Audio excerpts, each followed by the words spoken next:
Good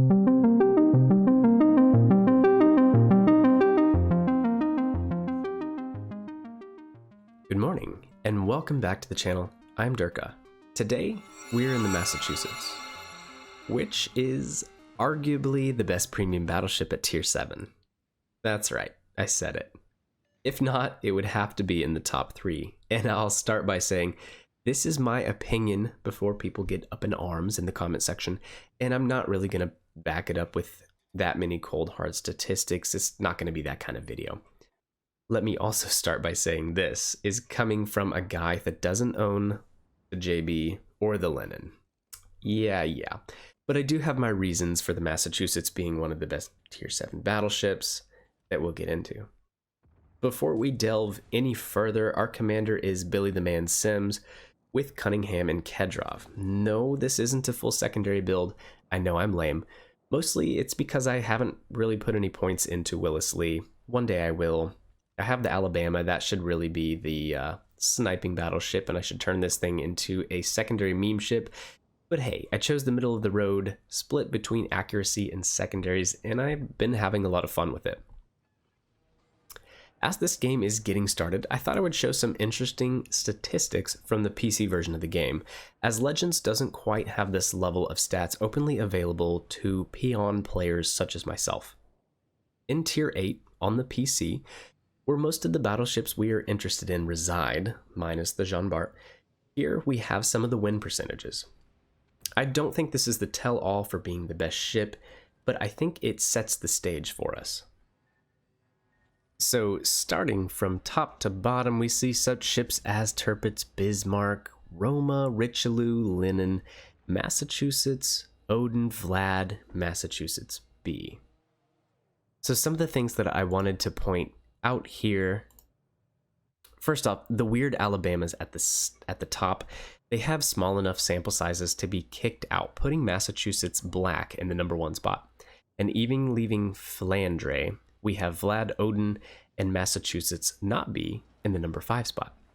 Granted, this is from PC, and it's not the same game, but the ships are very similar, have the same playstyle and setup, and I think it shows Massachusetts as a heavy contender for one of the top battleships at this tier. So, some of the other reasons that I like this ship so much. 1. Like the other American battleships, she has the artillery plotting room on Legends, which makes for some amazing dispersion, even at extreme ranges. The other amazing thing Massa has going for it is its 16-inch guns. And if you have ever been in a tier 7 battleship and been slowly rushed by a Prince Eugen or Edinburgh, you know just how valuable these large caliber guns can be. Throw in the fact that Massachusetts has amazing torpedo protection, stellar anti-aircraft capabilities, decent maneuverability and armor, and it's easy to see why this thing is a beast. Oh, and did I say secondaries? Yeah, Massachusetts has long-range secondaries that have decent accuracy and stats, giving Bismarck a run for its money. Now, I know Jean Bart, Lenin, Odin, they all have special characteristics that make them good at tier 7 in their own right. I think I like Massachusetts so much just because she's fun.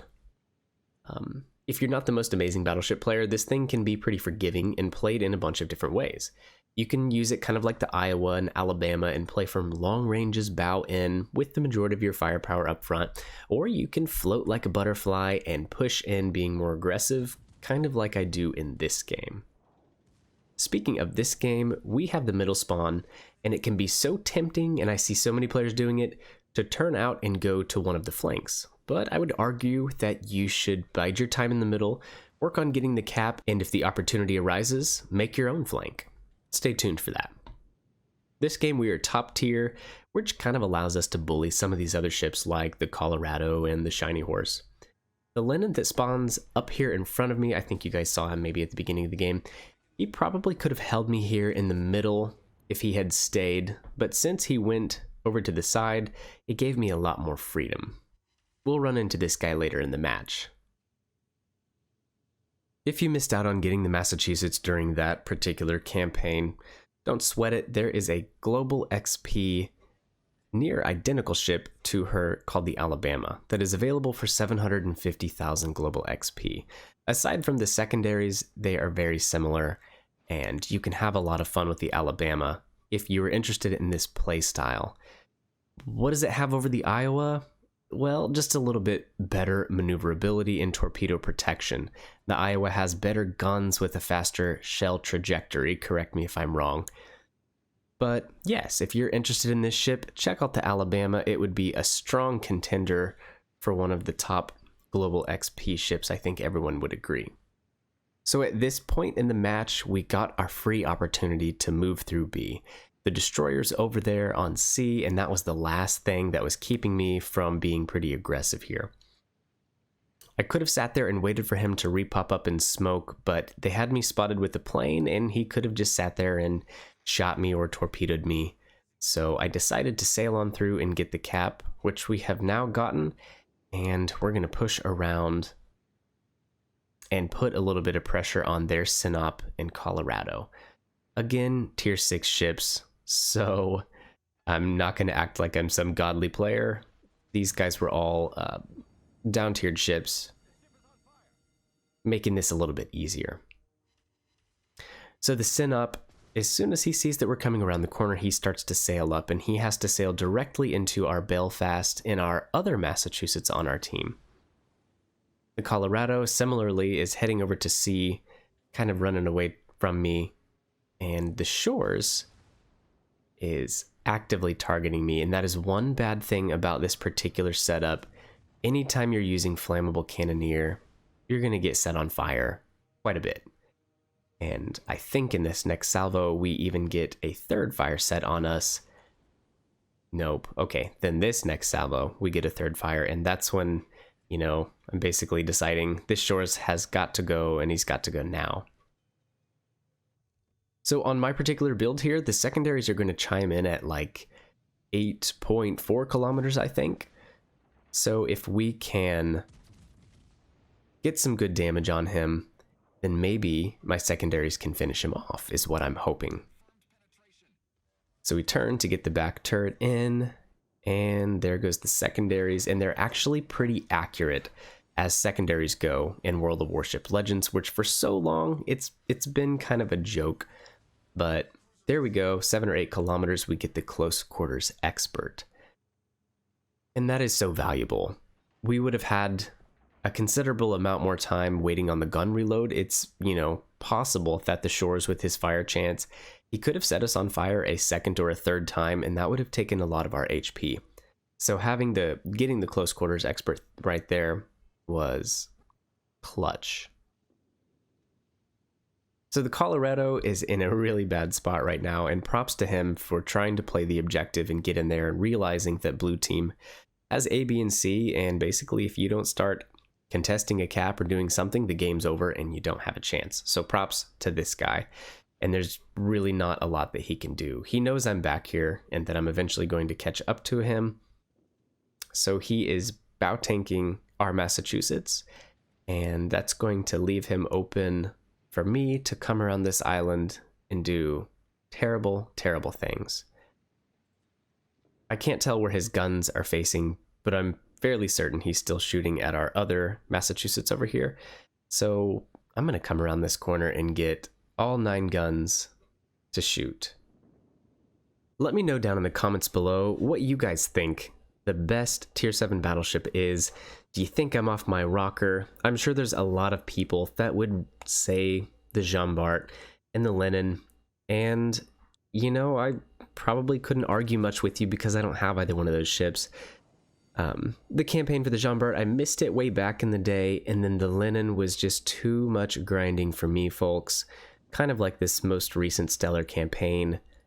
To each their own, but I'm not much of a grindy person. When I stop having fun with the game, then I quit playing it. And, you know, grinding something out like that to me is just not that fun.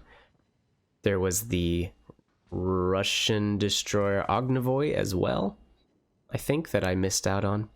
But anyways, I'll be curious to hear your guys' thoughts. And so finally the Colorado goes down. On the other side of the map, the Lenin that we talked about earlier, who strikes me as a very good player, and we're going to run into him real soon.